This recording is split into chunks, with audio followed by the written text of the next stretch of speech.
Hi, I'm Shashank Bhargava, and you're listening to Three Things, the Indian Express news show. In this episode, we talk about a high-level BJP official in Gujarat resigning over his son's connection with a conman. We also talk about Indian boxers winning big at the recently concluded World Championships. But first, we talk about climate change. Earlier this month, negotiators from almost every country in the world met to finalize a new treaty for the conservation of the high seas, meaning the open oceans that are outside the jurisdiction of any country. This region actually comprises 64% of the ocean surface and around 43% of the earth. And this is why this treaty is so significant. Because right now, there are no environmental laws governing what happens in these areas. And this is despite the fact that oceans are a crucial part of the global climate cycle and are home to millions of marine species and trillions of microorganisms. In this segment, we speak to Indian Express's Amitabh Sinha about this treaty and why it's so important. So Amitabh, begin by telling us why was there a need for such a treaty? So basically this treaty deals with international waters. Every country has sovereign rights over sea water up to a certain distance, up to 200 nautical miles, which is about 370 kilometers from its shoreline. Countries have exclusive rights over those waters, and they can indulge in some activities exclusively. It is like an extension of their national boundaries. But in the deep sea, in the deep ocean, countries are basically free to do whatever they want to in terms of accessing resources, things like fishing, deep sea mining, laying of internet cables, for example. Now, those kind of activities, every country is free to indulge in. So what this treaty does, which was a gap area earlier, now this treaty brings in some amount of regulation over what can or cannot be done, or the manner in which things can be done in these areas. And we are talking about most of the ocean, actually. We are talking about almost 2/3 of the entire ocean. Yeah, more specifically 64% of the entire ocean, which of course includes a lot of areas that are ecologically very fragile, right? Yes. So we are talking about a huge area of the entire planet. So activities in these areas was mostly unregulated. This treaty, what it does is brings in some sort of regulation about what are the kind of things that you can do, what is the manner in which you can do, how to inform everyone else about what you are doing, and those kind of things. The overall objective being that there is a need to conserve biodiversity over land. We need to conserve ocean biodiversity as well. And Amitabh, like you mentioned, there are no laws governing what can happen on these high seas. But there are, of course, existing frameworks that can decide the kind of activities which can be allowed in certain parts of the oceans, especially those belonging to individual countries. And in this regard, the biggest framework is the United Nations Convention on the Laws of the Sea, which actually came into existence before there were concerns about climate change. So could you talk about what this framework does and what this High Seas Treaty will add to it? Yeah, so there is an international law over oceans. It's called, as you rightly point out, the UN CLOS, UN Convention on the Law of the Seas. Now, that's a very overarching international agreement and defines lots of things. Most important of which is defining sort of sovereign waters. What are the ocean areas that countries can actually claim as their own?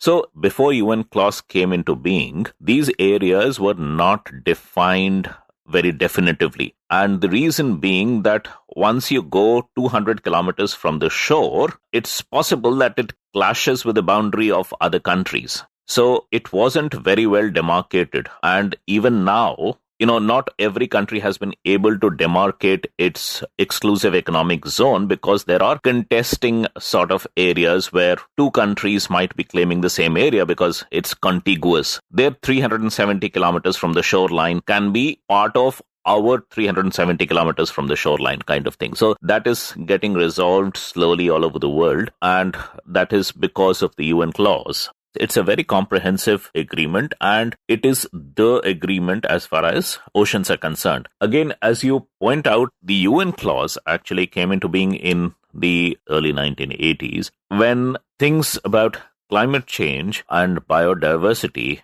these topics were not that hot at that point of time. So the UN clause actually does not have very specific provisions regarding climate change and biodiversity. Right. In fact, the framework seems more to do with resolving political concerns rather than environmental ones. Yes, exactly. So UN clause does have some sustainability provisions and does talk about sustainable use of ocean resources and that, but it doesn't have very specific things. It doesn't have provisions about how to ensure that ocean resources are used in a sustainable manner. So that was a gap, and that's what this high seas treaty is supposed to address. Right, and now let's talk about the main objectives of this treaty. You write that one of the main objectives is that it will demarcate marine protected areas, and which will be very similar to how forest and wildlife areas are protected. So tell us more about that. Yeah, so the objective is the same. There are fragile ecosystems on land surfaces that need special protection, which means activities in these areas are very strictly regulated. What you can do, not do, whether you can make construction in these areas, how much traffic can be allowed in these areas. So those we are familiar with national parks, we are familiar with wildlife sanctuaries. Now, similarly, in the oceans, the entire ocean is not the same. There are areas within the ocean which are much richer in terms of biodiversity and also ecologically more fragile than other parts of the ocean. So these areas will need to be demarcated and will need to be protected. They will be defined as protected areas in the ocean, which means that any kind of activity in these areas, including, say, shipping or deep sea mining or cable laying or any other thing that is done in the ocean, those things would be regulated. It will be monitored, and the indiscriminate activity would not be allowed in these areas. Okay, so this is one part of the plan, the marine protected areas. But the other main objective relates to accessing genetic resources from the ocean. Explain to us what that means. So, ocean is home to a huge variety of life forms, from very small microbial organisms to very large organisms. It has a huge variety of life forms that exist in the ocean, and some of which might be useful to human beings in certain ways. Of course, we use fishes, but we are also talking in terms of the genetic pool in some of these organisms that can be useful for human beings in other ways as well. For example, some of these genetic resources can be utilized in drug discovery, for example. What this treaty says is that this genetic resources from the ocean, if that is accessed for human welfare, or for human good, those kind of technologies, it should be equally accessible to all countries, not just the country which has managed to access it. So let's say the United States, in the high seas, finds a particular fish that helps to make some kind of medicine, then that information should be shared and belong to everyone and not just the US. Yeah, that information should belong to everyone. Also, it explicitly says that even the monetary gains from such discoveries or any benefits, any financial benefits coming out of genetic resources in the ocean, that should be distributed equally but proportionally. That's also the thing. There should be equity in terms of the distribution of financial benefits also arising out from genetic resources that are accessed from the ocean. So that's quite a contentious subject, and it was very, very hotly debated. Some of the specifics regarding these provisions are still to be sorted out. But yes, on a larger level, the countries have agreed that all sorts of information from accessing of genetic resources, whether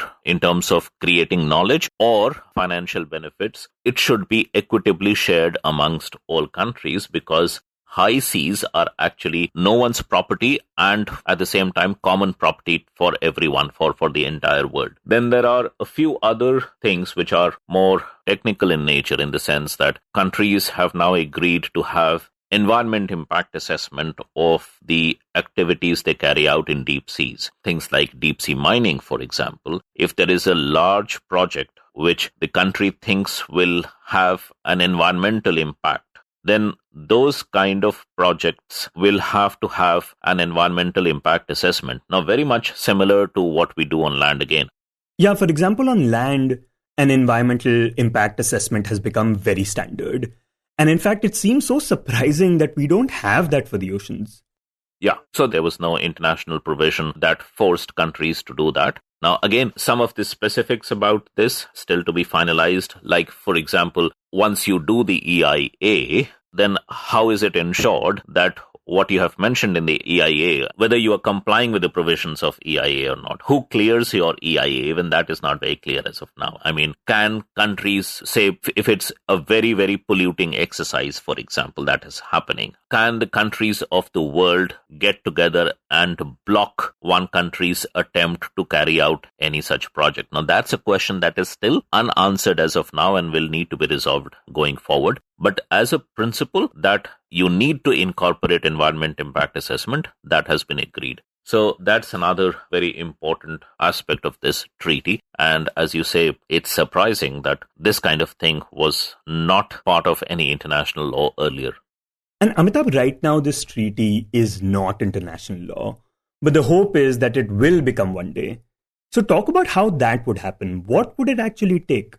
So this is actually a draft treaty right now. This has to become an international treaty in any case. So another step that has to be taken, but more or less most of the countries and observers are saying that step would happen wherein it becomes a final treaty. Now, even when a treaty has been, it has not ratified the UN clause agreement. So the ratification process takes time. And because this particular treaty, the High Seas Treaty, has lots of contentious provisions, so the ratification is expected to be a stormy affair. It's not going to be very smooth in every country. So that process might take some time. That's the apprehension. And that this is what we have signed and we need the Parliament's approval. So that's the ratification process. And only once the Parliament says, okay, you have our go ahead for that, does India ratify and become a member of this treaty, right?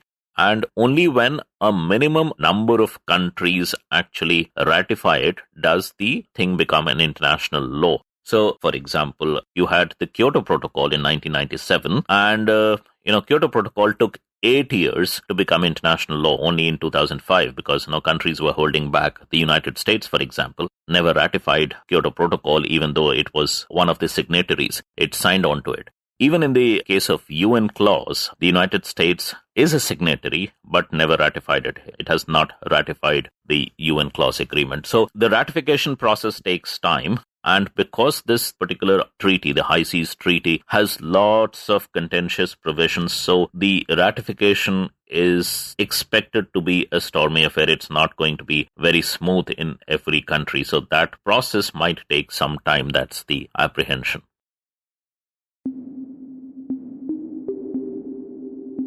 And next we talk about the resignation of a top government official in Gujarat. Earlier this month, the J&K police arrested a man named Kiran Patel for posing as an official of the Prime Minister's office. The man in question had been posing as an additional director in the PMO. And by doing this, he was able to get accommodation in 5-star hotels, get Z+ security, have high-profile meetings with the Jammu and Kashmir bureaucrats, and reportedly was even able to visit sensitive areas which are out of bounds for civilians in the region. Now, while the police are still investigating the matter, last week Hitesh Pandya, the additional public relations officer in the Gujarat Chief Minister office, resigned because of links between his son and the conman Kiran Patel. To talk about this development, Indian Express's Parimal Dabhi, who reports on Gujarat politics for the paper, joins us. Parimal, could you begin by talking a bit about Hitesh Pandya and what his role in the government was? Yeah, Hitesh Pandya, he's a 73-year-old guy.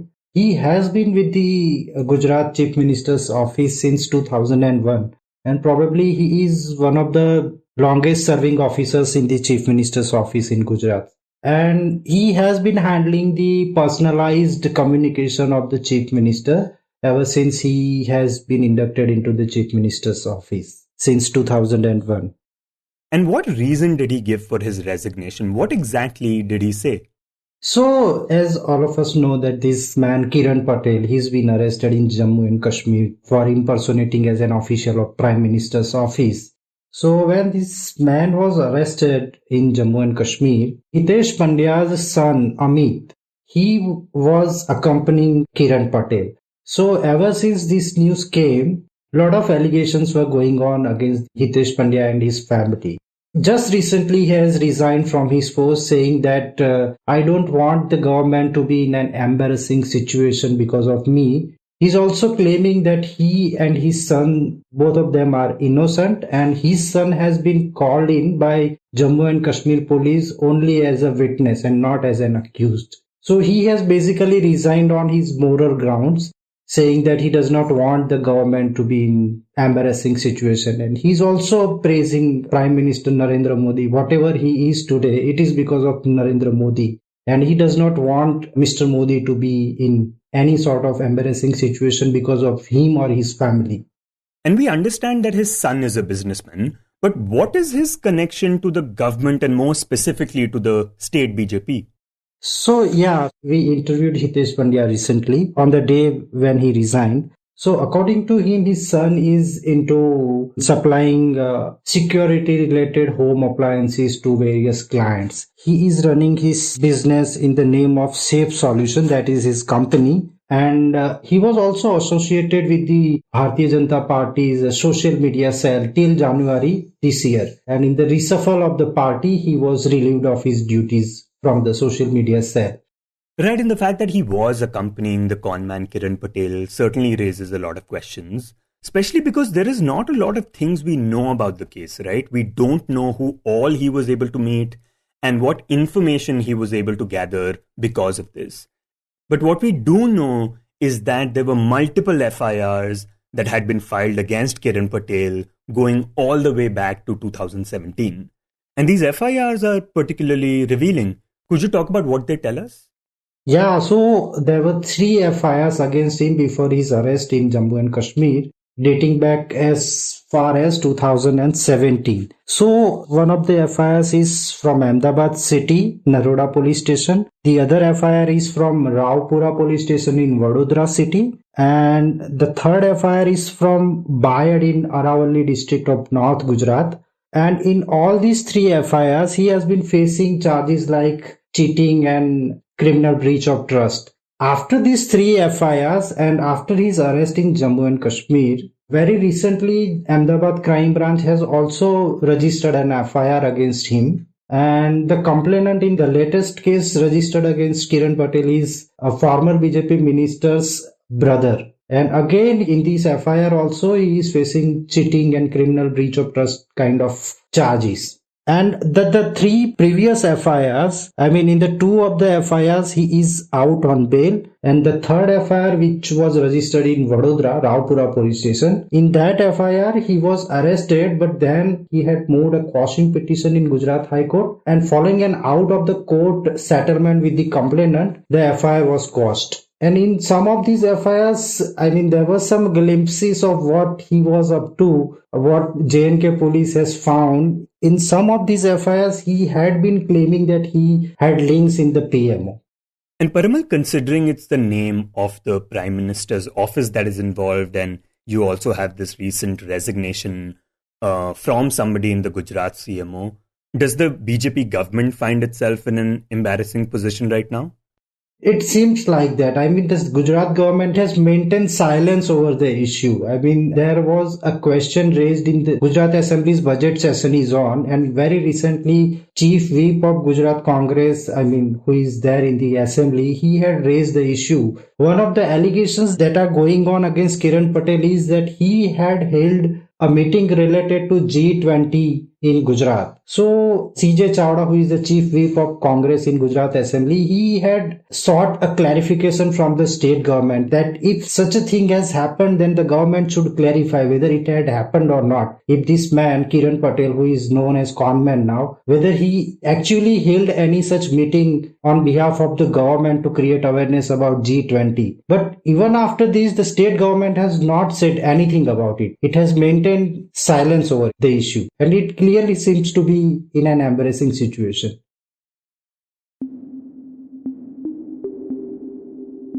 And in the end, we talk about boxing. It was a big day for India on Saturday when boxers Nikhat Zareen and Lovlina Borgohain both won a gold medal at the Women's World Boxing Championships. For Lovlina, it was her first gold medal at the tournament. And for Nikhat, it was the second straight year that she emerged as the world champion. Declared by unanimous decision.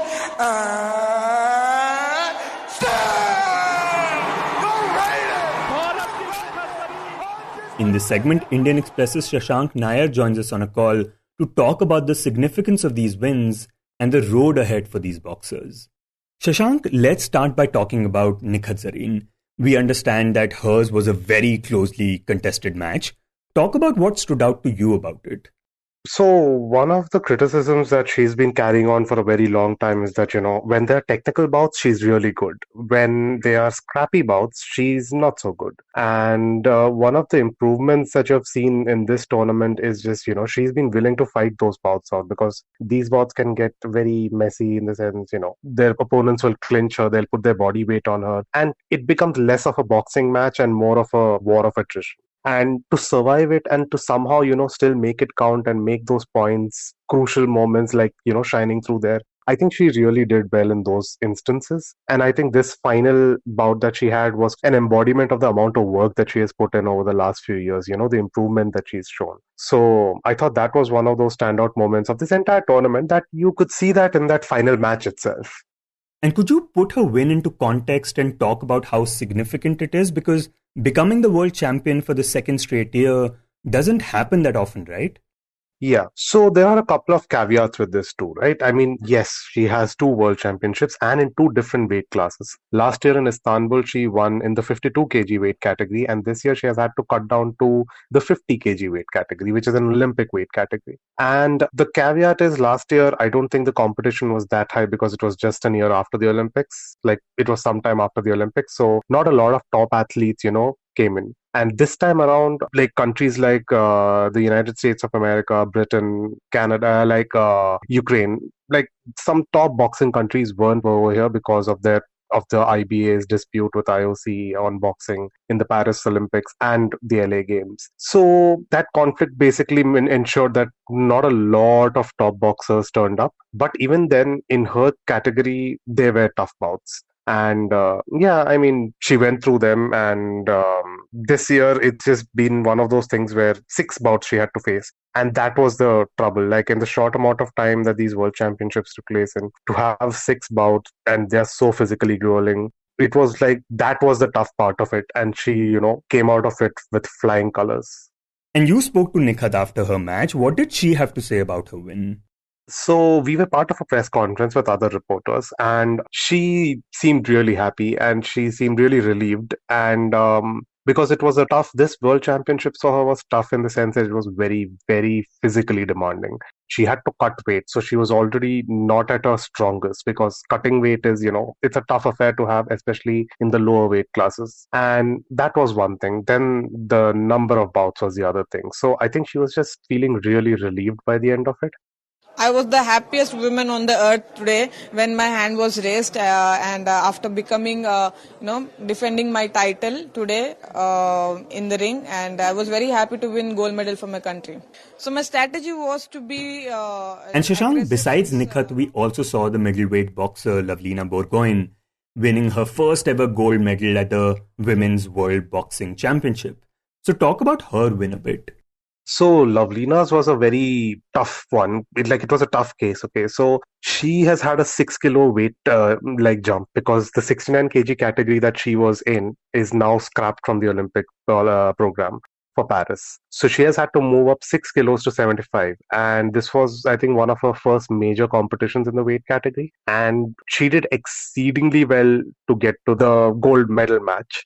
And when she won the gold medal, a lot of people thought that, that was a bit of contentious refereeing that got her, and she got a little lucky over there, which is, fair, because in her case, I think it's okay for luck to be a factor. And I think home advantage is a good factor to have. And I think she herself might have realized that there are problems to be fixed and there is work to be done. So I definitely think that she needs to get back to the drawing board and figure out her fatigue management in these games, because 75 kilos is not like 69 kilos. It's a lot more power based. Your stamina doesn't remain the same. You can gas out easily. So those are things that, she needs to work on, and they will come with time. The one common thing with both Lovlina and Nikhat is that their weight changes are quite recent. It's not been a lot of time that they have had time to adapt to their new weight categories, their new weights, the way their body would respond to it. So it takes time for that to happen. Elite athletes need that time. They need that time to understand what their body is going through at this weight class. So that'll come, and they need to be part of more tournaments. They're going to be part of the Asian Games. So we are going to see them get better at this. If they're already really this good enough to win gold,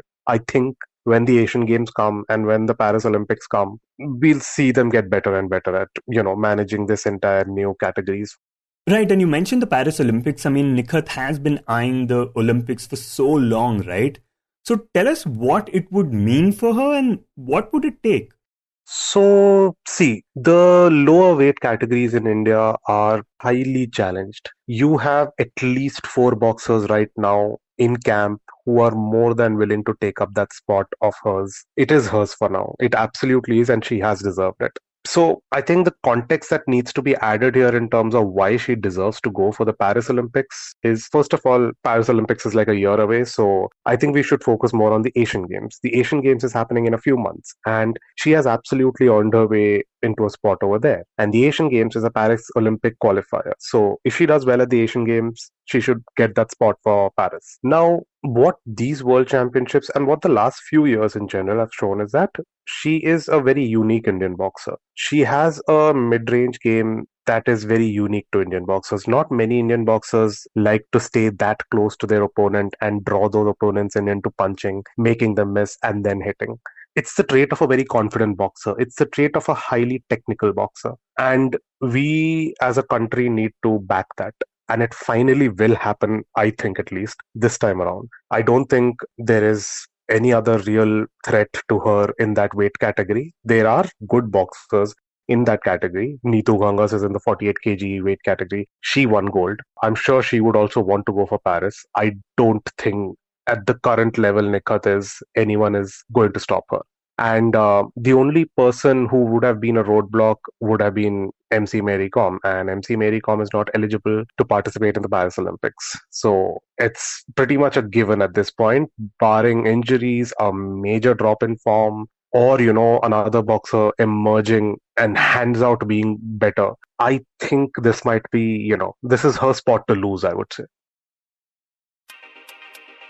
You were listening to 3 Things by the Indian Express. Today's show was written and produced by me, Shashank Bhargava, and was edited and mixed by Suresh Pawar. If you like the show, then do subscribe to us wherever you get your podcasts. You can also recommend the show to someone you think will like it, share it with a friend or someone in your family. It's the best way for people to get to know about us. You can tweet us at Express Podcasts and write to us at podcasts@indianexpress.com.